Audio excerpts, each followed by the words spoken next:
uJesu Kristu inkosi. Baba, ngiyabingelela ekhaya lezi nasentabeni eLajava kuyabonakala, yabonelela.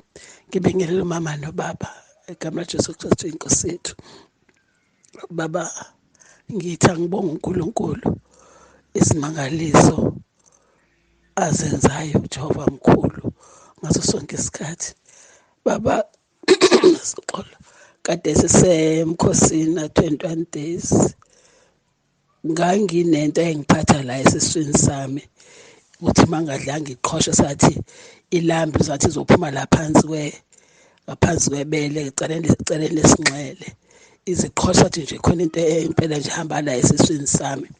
Kodwa kuyisimanga ngongena emkhosini bengiye lokho ngiye ngasese uma ngiya nge-toilet ngifice mangibheka ngikhipha igazi mangiphuzile amanzi njena mase ngifika ngasese ngihanjiswe isisu vele ngifike ngikhipha igazi njalo ngiphuza mangiphuzile into ephuzwayo ngihanjiswe isisu mangifika nge-toilet ngibuyisa igazi kwaze kulokhu ivame ukwenzeka nje lento kwaya kuncipha manje lento la esiswini iyaphela nje namanje la kusaphinde ngiphathe nawathi sino 10 days that singenile ayizange zibe khona futhi nje bengiphila nje ingekho lento ibilo iqhosha lesiswini mangadla ngingiphatha sengiyaphila.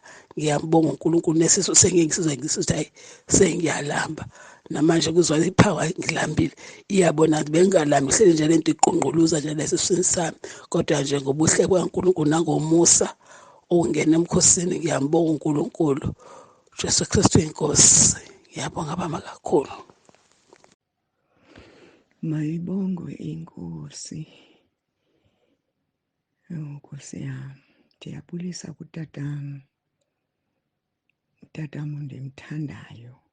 Nkosi yami, ndibulise nakumamam ngegama lenkosi yami ngeyesu Kristu. Ndiyambonga kakhulu Somandla.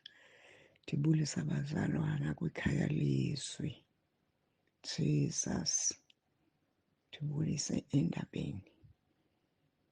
Indlu kaJehova kuyabonelelwa. Haleluya. Ndiyambonga kakhulu ke uThixo wam, iyandinceda kakhulu. Unceda kakhulu.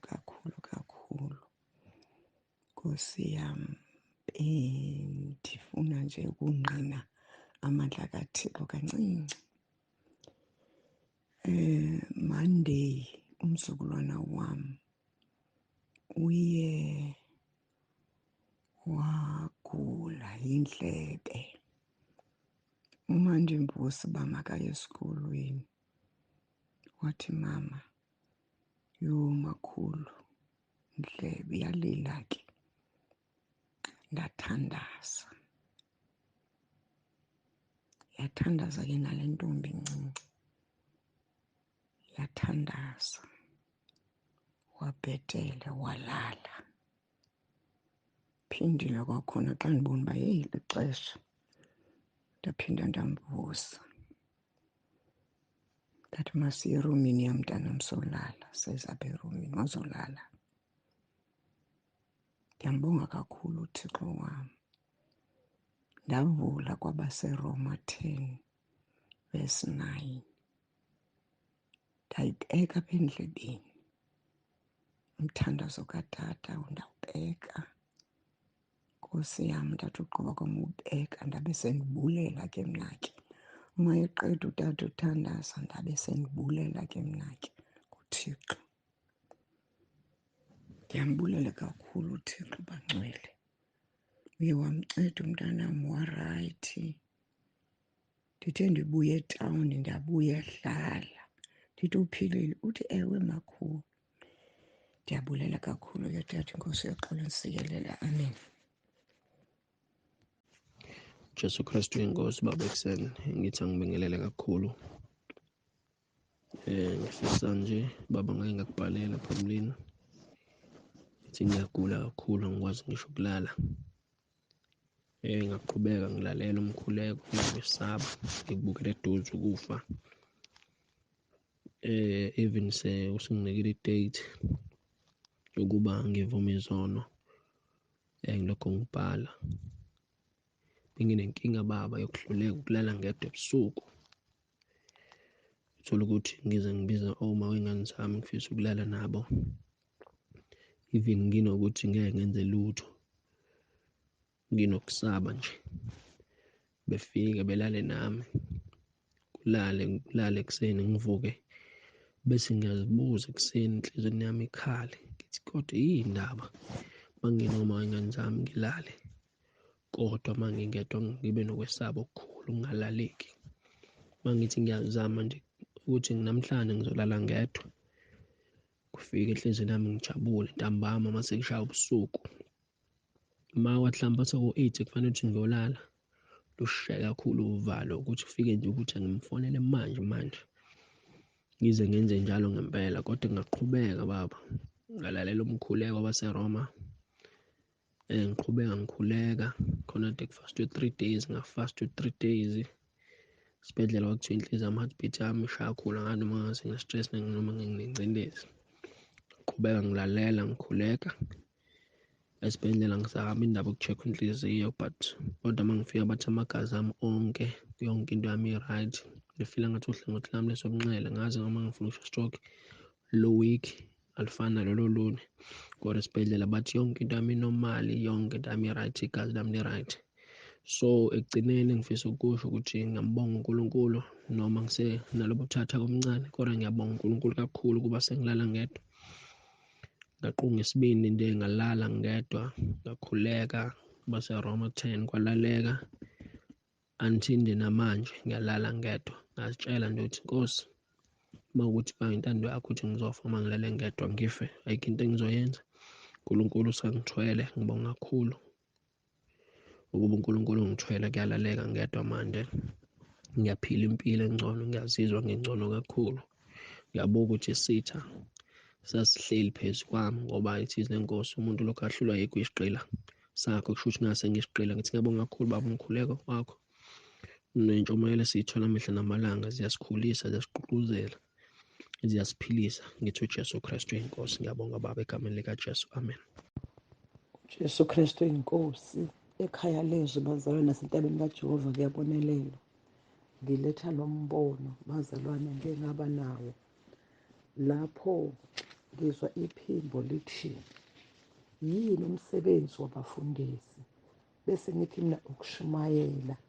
Athi kepha kungani uma ngabe beyoshumayela ngibakhombe amanye amabandla bese befuna iy'mali ezinkulu, kanti ubani osuke ephethe umlayezo? Bona yini? Ngathi mina cha Nkosi, wena osuke uphethe umlayezo. Uthi sebenze umsebenzi wami, ibhizinisi labo. Ngamangala ngathi Nkosi, siza abafundisi.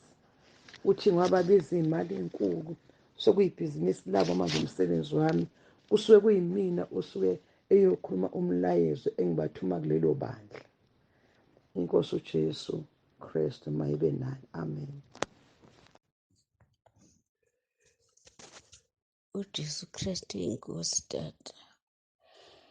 Ndichukunyiswa bubungqina balo mama uye wagula esiya enkonzweni. Isike ngathi singayenza inom into yobana uba kuyiwe enkonzweni ngumntu wonke, because seemingly amadimoni ayayazi yonke i-setup yendlela esihlala ngayo. Cinga ke ngoku xa aba bantu bebezawubuya enkonzweni bebeshiye abantwana, babuye bengaboni mntwana, bengabonakali abantwana, bazawuqala ngapha ubakhangela and bebengasoze babafumane. Eyona nto ingaske ibe iyazenza kubo bonke obu bungqina into yobana uba kuyaphunywa kuyiwe enkonzweni, makuphunywe kuyiwe enkonzweni ngumntu wonke. Amadimoni acinga elinye icebo lokwenza ii-tricks zawo zobudimoni bawo, because ke umsebenzi wawo soze bangawusebenzi bona. Jesu Kristu inkosi tata. Jesu Kristu uyinkosi baba. Sibonga uNkulunkulu asiphile ke nakulolu suku. saphila kulona ngomusa wakhe. Ngibingelela ekhaya kwaNsibande entabeni endla Jehova kuyabonelelwa. Khaya lizwi ngithi uJesu Kristu inkosi. Ngidlulisa nje baba ngumangalo ukuthi kuma-status ami la ngiwadlulisa kubantu bengikhuluma ngale ndaba yegama likaJesu. And ngithe mengiqala nje ngisasho ukuthi uJesu ngubani, yadabuka inhliziyo yami nje yaqhuma. Ngingakhala baba, kuzenzakalile nami angazi bekungani. Ngiqhubeka ngimusho uJesu ngegama lakhe akanika ubaba uNkulunkulu. Ngaqhubeka ngikusho nje lokho ngikusho. Ngaze ngachaza ukuthi kungani silisho, yini umsebenzi walo, lenzani. And siyawubona umsebenzi walo masithi uJesu Kristu inkosi. Akukhona ize kuthina futhi akona nje umdlalo. Manje ngiyamangala-ke ngoba bengakayilaleli inkonzo ngiyilalele nje late sengizolala. Ngiyeza ubaba ugxile kakhulu kule ndaba kangangobuza kangakwazi ukufunda izwi. Ugxila kuyona waze wasisa emkhulekweni. Siyabonga kakhulu nangomkhuleko baba, siyabonga. Sibonga nje nokuthola leli thuba lokumvuma uJesu. Siyeza ukuthi abasesihlogweni bafisa nje umzuzu ukuthi baphume bazovuma igama likaJesu. Kodwa abala emhlabeni abanandaba nalokho, abaqondi leli gama angazi abalenzi libe likhulu kubona. Kodwa abasesihogweni balifisa lelo thuba. Kwangathi uNkulunkulu engasisiza, basize nabo bambulekelwe ngomusa nje kaNkulunkulu. Siyabonga-ke baba, Jesu Kristu inkosi.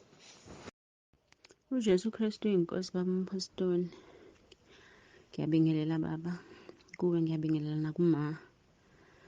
Ngiyabingelela nje kubazalwane bonke. Ngithi uJesu Kristu inkosi. Baba nje bengisathanda ukubonga uNkulunkulu. Kukhona uNkulunkulu angenzela khona nje. I think kulela viki lela kwakuyiviki lokuqala lomkhosi. Lo mkhosi saba nawo